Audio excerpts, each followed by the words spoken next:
Good evening, everyone. My name is Joseph Solid, and I'm accompanied tonight by Lorenzo Paganotti and Danielle Tomaso. Tonight, we will introduce our research, Defining and Measuring Urban Resilience, the City of Hoboken, New Jersey's Resilience Indicator Plan. We are joined by our advisor, Caleb Stratton, Hoboken's Chief Resilience Officer. Our presentation today will touch upon our Capstone journey, the project's problem statement, various elements of our background research, before introducing the Hoboken Resilience Indicator Plan, the importance of our research, and the application of the tool itself. As many of us know, it has been extremely difficult to maneuver through not just this Capstone experience, but life in general during the pandemic. I think this Capstone journey, which we embarked on a year ago, just before the first lockdown, has been a true test of all of our resilience, which is not only relevant to the scope of this project, but our master's program in general. The value of human connection throughout this project has been uplifting, challenging, and also extremely rewarding. Although we were only able to meet twice in person throughout the year as a group, we made the best of the situation and built our own sense of family during late night Zoom calls, a city tour, and sharing some major life events. We would like to thank Caleb for his continued support and guidance. He assisted us in working around the barriers of remote learning by providing us an insider's view of the city of Hoboken through connections with key city stakeholders who are subject matter experts, providing relevant data and resources, and giving us insight on the many facets of his groundbreaking position in the resiliency sector. Our scope and objectives changed throughout the year, from producing a catalog of Hoboken's resilience strategies, which eventually transformed into building an analytical tool for the city to measure success and shortcomings of their resilience strategies. Through many iterations, we're here today to present the foundation of Hoboken's Resilience Indicator Plan. The city of Hoboken is a low-lying coastal community superimposed over wetlands, and it's no secret that temperatures are increasing, sea levels are rising, and storms are becoming more frequent and more intense, not only in Hoboken, but across the world. The good news is that Hoboken understands that climate change is escalating these threats, and they are preparing their city throughout proactive governance and innovative urban design. Since Superstorm Sandy, the city has made great strides to build resilience and support long-term sustainability. Hoboken has attracted national news coverage with their Rebuild by Design Hudson River project, has been recognized by the UN Office for Disaster Risk Reduction as a role model city for its water management strategies, and most recently has been designated as a LEED Gold City by the US Green Building Council. Hoboken has invested over $600 million in capital funding to support recovery and resilience projects in the city. But the spotlight also raises questions. How effective are these projects? What is the expectation once they are completed? Will the city become more resilient after them? How much more, and across which dimensions? We want to be able to answer these questions through a resilience indicator plan for the city of Hoboken, which will acknowledge dimensions and systems that require increased attention, catalog the city's resilience strategies, measure their performance over time, and provide a global framework for increasing urban resilience. With that being said, what is urban resilience? In its simplest form, urban resilience refers to the capacity of a city to adapt to and absorb future disturbances to its built and natural systems. This picture is of the Southwest Resiliency Park, which is the first of its kind in Hoboken, and includes a 200,000-gallon underground stormwater storage tank, 2 rain gardens, porous pavement, and open park space amenities. The multifunctional benefits provided by the Southwest Park, along with other Hoboken flagship projects, are what transforms them from hazard mitigation projects into comprehensive resilience strategies. Once we defined urban resilience through a broader lens, we needed to provide more context to the definition through established global perspectives before diving into the case of Hoboken. Our research started with global perspectives that have provided groundbreaking frameworks for resilience. This included the Rockefeller Foundation's 100 Resilient Cities program, a global network which provides technical assistance and resources to assist 100 chosen cities to build their resilient capacity in response to the 21st century physical, social, and economic challenges. Although Hoboken was not chosen, they did participate in the lessons learned aspect of the network and implemented the CRO position as an outgrowth of the program. The Dutch city of Rotterdam was a 100 resilient city whose groundbreaking water management and climate adaptation approaches were a precursor to many of the 100 resilient city strategies. This global perspective was an influence for Hoboken's and many others' resilience approaches, which provided context for this project's research of Hoboken. The Arip City Resilience Index was used as a contextual research for the Hoboken Indicator Plan. The CRI is an evidence-based assessment framework that measures city resilience over time and evaluates in tandem infrastructure and the environment, health and well-being, economy and society, and leadership and strategy. This tool was a major influence when establishing Hoboken's specific plan. The Hoboken Master Plan, which adopted the 2017 sustainability element, examines Hoboken's existing conditions ranging from coastal and local flooding, water and energy security, infrastructure, land use, all the way to its waste management. The sustainability element details a comprehensive list of over 250 actions aimed at enhancing their overall sustainability and resiliency, and that allowed us to establish a snapshot of Hoboken's current status. Lastly, we developed a compendium of case studies cataloging Hoboken's major resilience strategy investments, which are directly related to the resilience goals identified in the Hoboken Indicator Plan and provide relevant benefits and risk reduction elements used to construct metrics to measure success. The City of Hoboken, alongside our research, has identified resilience goals for the Indicator Plan to improve the city's response to their unique vulnerabilities. This includes disaster risk reduction, infrastructure adaptation and modernization, and social cohesion, building a culture of preparedness. The goals are focused on performance. They describe the outcome of actions to build resilience, not the actions themselves. This acknowledges that resilience results from individual and collective action at various levels, delivered by multiple stakeholders ranging from households to utility companies to municipal government. This figure highlights the systems thinking approach that Hoboken's goals and corresponding strategies embody. Lorenzo will now discuss the specific shocks and stressors, as well as underlying conditions that threaten the resilience of Hoboken's critical systems. Thank you, Joe. Now that we learned about Hoboken's resilience goals, so what are the factors impacting those goals? We borrow the concept used by the Rockefeller 100 Resilient Cities, which define these disturbances that impact resilience as shocks and stressors. So shocks are immediate, they're intense, like a storm that can cause flooding through rainfall and storm surge, and they can bring a city to a complete standstill. Stressors are slow moving. They are adversities that affect the city over the long term, such as aging infrastructure that can cause main water breaks or service interruption. There are steady pressures that undermine stability and increase vulnerability in a city. The icons you see on the bottom of the two pictures there are just graphic representations of those shocks and stressors, where the little swirl over there is for a hurricane and the broken pipes on the right speaks to aging infrastructure. The table on the right side includes all 11 shocks and stressors affecting Hoboken that we mapped for our resilience indicator plan.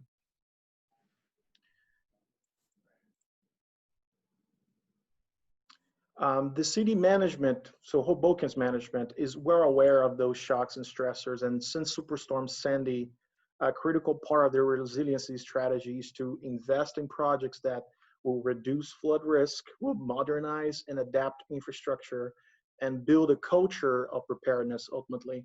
So we cataloged 8 of Hoboken's flagship projects and detailed their function, benefits, and target vulnerabilities.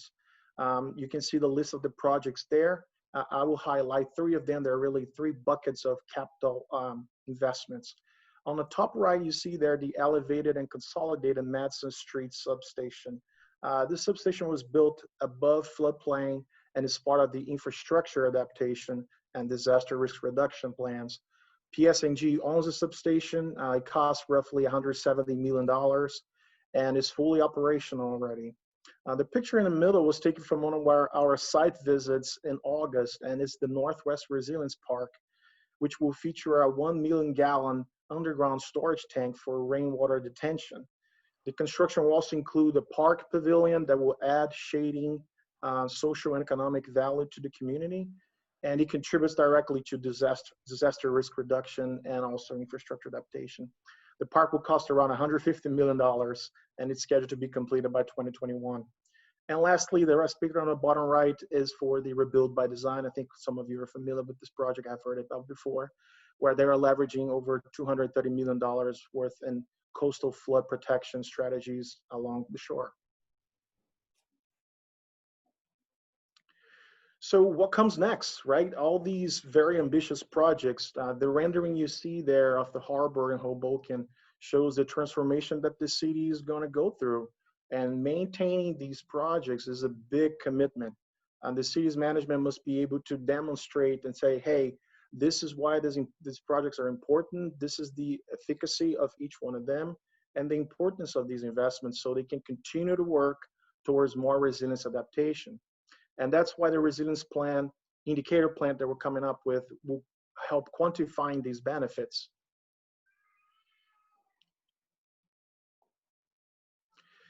This is a snapshot of 2019. Hoboken performed an evaluation with Arip, or CRI, what that Joe mentioned before.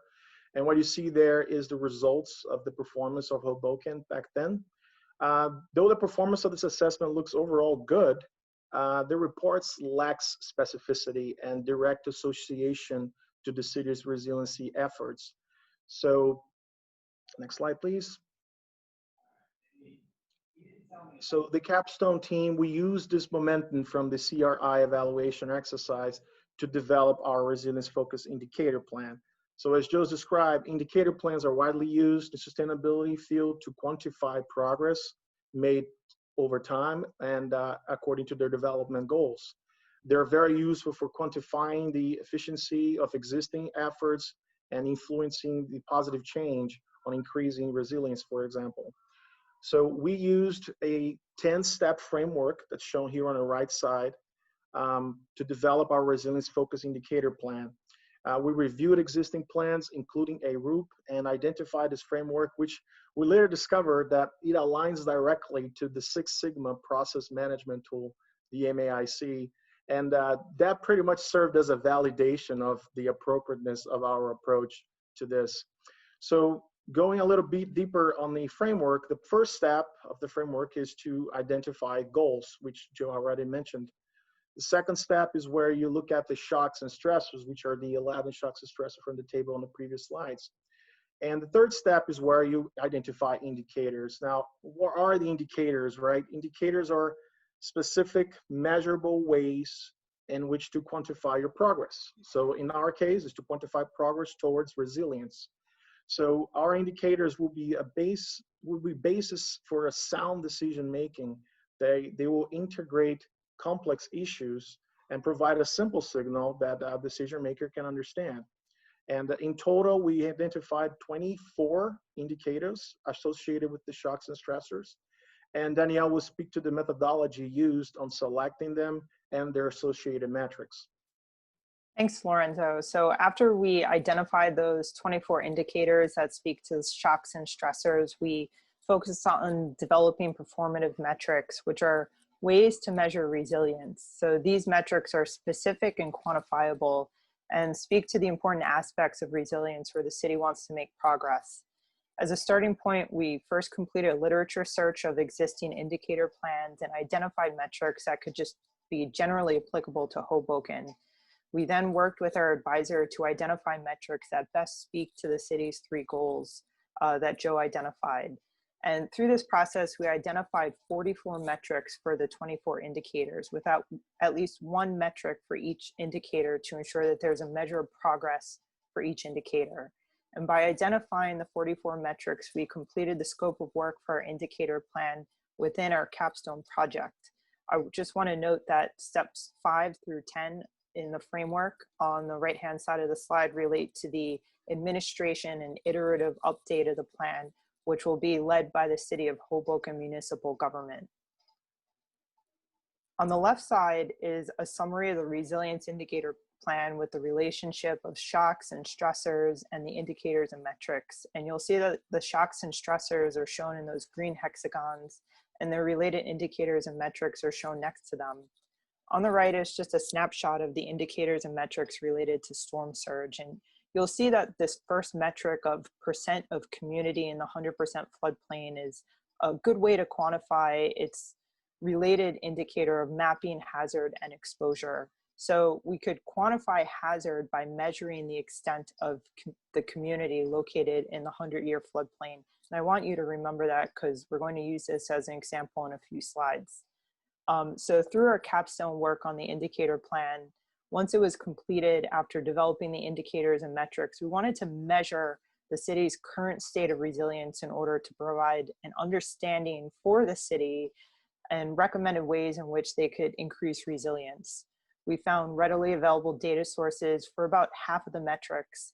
And we did this by surveying the city's databases and tallies of their business activity and financial administration, and also surveys and modeling and mapping that's either annually updated by the city or that was completed as part of past planning efforts like the Rebuild by Design study.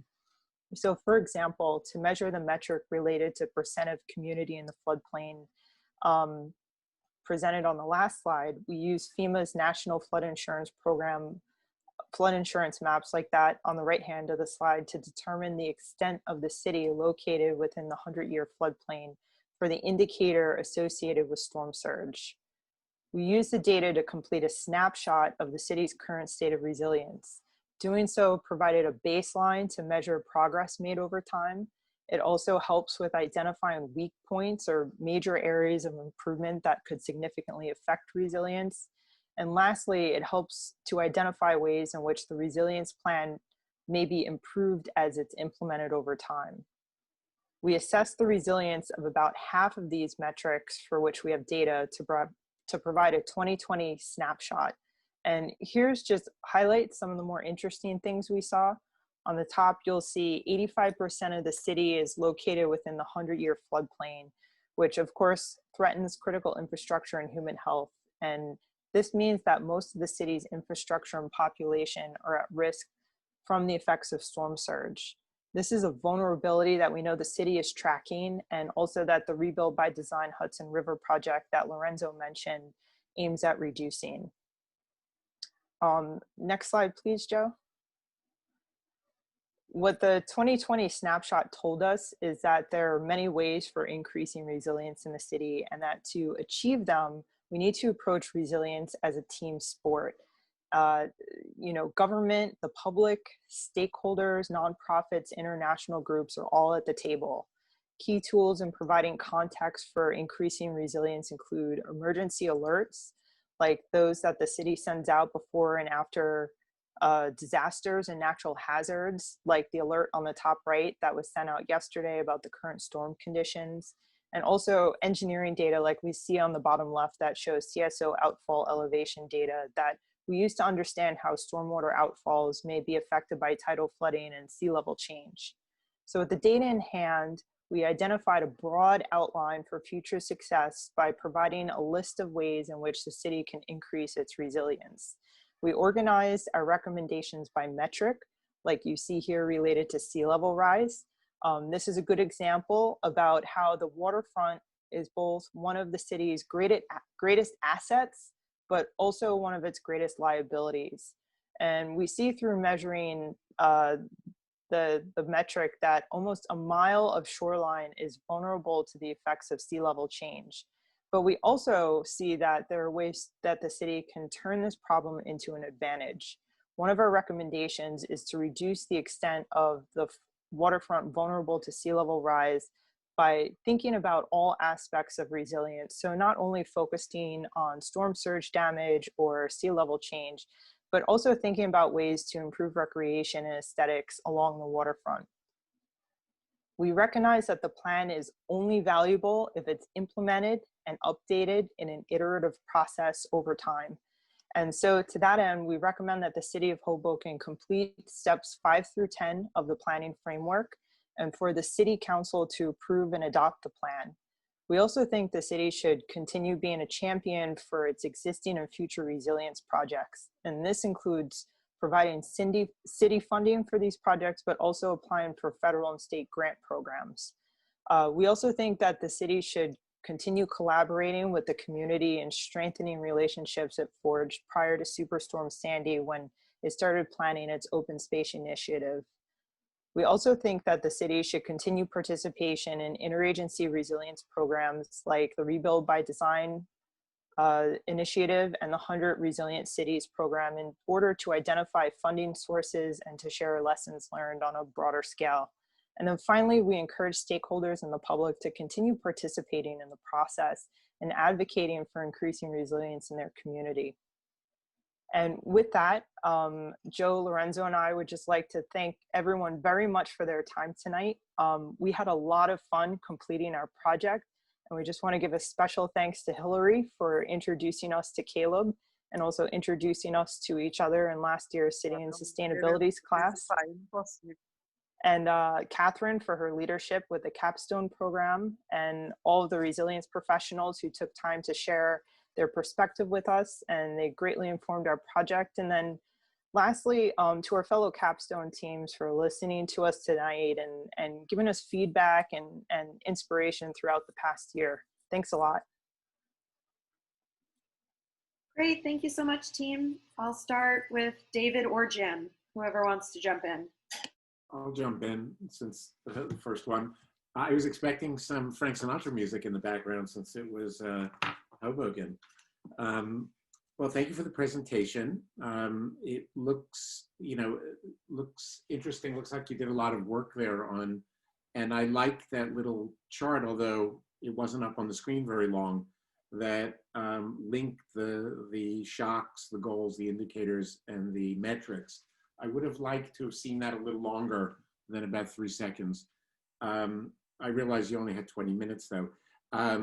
You did mention that you assessed the resilience, but it would be interesting, I'd be interested to know how you did it, what methodology you used, and how you know that it was complete.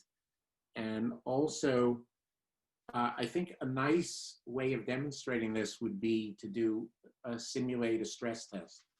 So to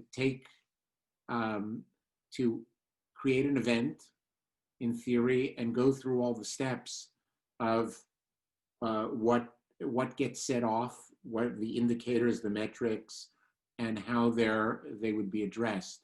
Because I think that would make it much easier to understand exactly how this fits together. Right now, I just see sort of lots of lists, and I'm sure you did a lot of this work, but for me to understand it, it would be nice to see a simulation of what happens what gets set off in what order when there's a shock. I'm not sure if that was a question, but it was. The first one was, what was the methodology used, and how do you know that it's complete? So one was a recommendation, or is there something like that in here? So when we started off, originally we were just going to catalog the resilience projects, and then we realized that maybe there was room to understand their actual performance. So the scope of our project is just providing the foundation of the plan. So we're just providing a 2020 snapshot. So we can't really come to any conclusive results or findings that their resilience is improving or not. That's going to have to be overtaken by the city over a temporal scale. So we're providing the foundation for 2020. There are still some metrics that need data points and data sources. So we're basically recommending that to the city to then start and jump off from there. So in the overall scope of our project, we're not actually making any conclusive findings about is Hoboken fully resilient or not. But how do you do your assessment? That's what I didn't understand. What's your assessment methodology? I could take that one. So we used a lot of existing data sources. The city tracks a lot of these data that speak to its resilience, that speak to the shocks and stressors. So our advisor, who is the Chief Resilience Officer, was able to provide us with, I'm just going to say, a bunch of data sets that were really helpful to us. And we also found very specific data from them and projects that have been implemented in the area. There's been a lot of design and construction. Joe mentioned that there's been $600 million of investment in the city since Superstorm Sandy. So with that came a lot of design, modeling, interagency coordination, and we leveraged that information. And then on a more boring note, we used a lot of census data and newspaper reports and city alerts, kind of lower hanging fruit that were just publicly available on websites. I hope I answered your question.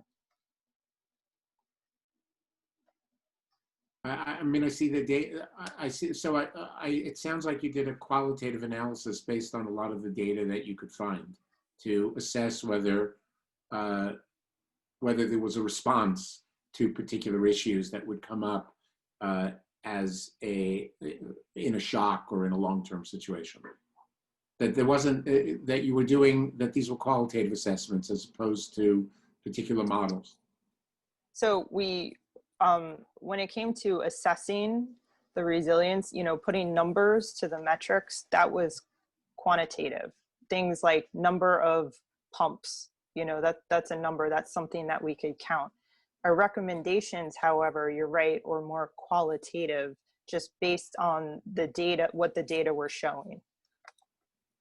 So what's the main recommendation? Do you have a couple of main recommendations that you would give to Hoboken? Yeah, I would say one of the trying to think of like the biggest, most interesting one. I would say one of the recommendations we have is to implement this resilience indicator plan so the city can track its resilience over time. And when it comes to specific projects themselves, we have recommendations that speak to ways in which, you know, like say storm surge is a good example. The city is doing a lot of work to reduce the effects of storm surge. And we saw in that there are ways to also tie in other aspects of resilience. Like they're doing a lot of work right now. You could reduce storm surge by, say, building a big flood wall or bulkhead. But the city is doing a lot of work to incorporate flood risk management projects into, say, public parks or provide recreation. And that's something that's a big part of our recommendations, just, you know, folding in the different aspects of resilience into all of the projects that can reduce the impacts to shocks and stressors. Thank you. Thanks, David. Jim, questions, comments? Yeah, just one. So you mentioned that resilience is a team sport, and among your recommendations is for more or continued stakeholder and public participation. But where do people enter the equation? Where do people come in to resilience? What role do people and the residents of Hoboken play? I didn't really catch much discussion at all about that. It seems like you're looking at resilience as a technical issue that can be addressed by improving infrastructure, by spending $600 million.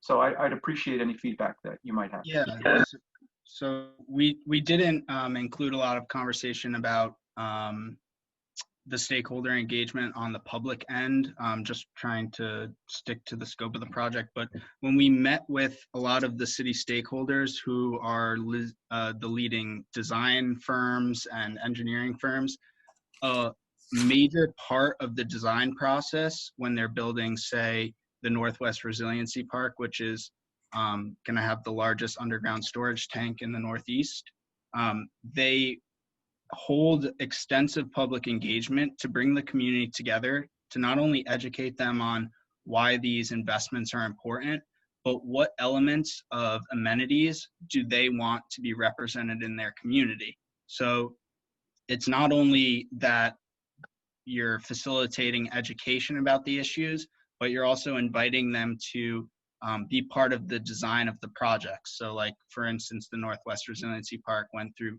2 major designs that ultimately were voted on by the public, and then Olin Architects took it from there. So that's a participatory process, but where does human behavior enter into the equation, right? Resilience, you know, I mean, human beings play a role in resilience, right? I mean, human behavior can increase vulnerability, can you know, can respond proactively to potential threats. I think it's important, and again, I know we're running short on time, but I think it's important that any resilience strategy or assessment of resilience take into account human behavior. Yeah, I think that's a great point, and I think the pandemic shock that we're tracking, you know, I don't need to explain the COVID pandemic to everybody, but speaks to how, you know, you could increase hospital capacity and you could put in public health measures, but you and I not wearing a mask, you know, we're arguing about it with grandma over the Thanksgiving dinner table is human behavior that, you know, can help or hurt resilience. That's a very important point. Danielle just provided a measurement of that, but there were 3 goals stated earlier in the presentation. The first was disaster risk reduction. The second, infrastructure adaptation and modernization. And the third was social cohesion. So within the framework, the indicators and the measurements, it's a third of the city's strategy. And I think that the team was given an extraordinarily difficult task because resiliency isn't something that you reach, it's more something that you try to attain. The same way a sustainable indicator plan presents goals and measurements and ways to move towards a sustainable future, the group was asked to define something that's aspirational for the city. And the simplest way I could put that aspiration is to develop a city that's prepared to withstand the impacts of climate change. And so the reason why the projects, the case studies, the measurements were broken up in the way that they worked on it is because ultimately there are pieces that add to a more resilient future. And so I know we're really short on time, but the last year working with this group, pulling together pieces of information and getting through a difficult year has just been one of the most rewarding things that I've worked on in a very, very long time. And I just want to say thank you to Danielle, Joe, Lorenzo. You guys did an incredible job. Really appreciate it.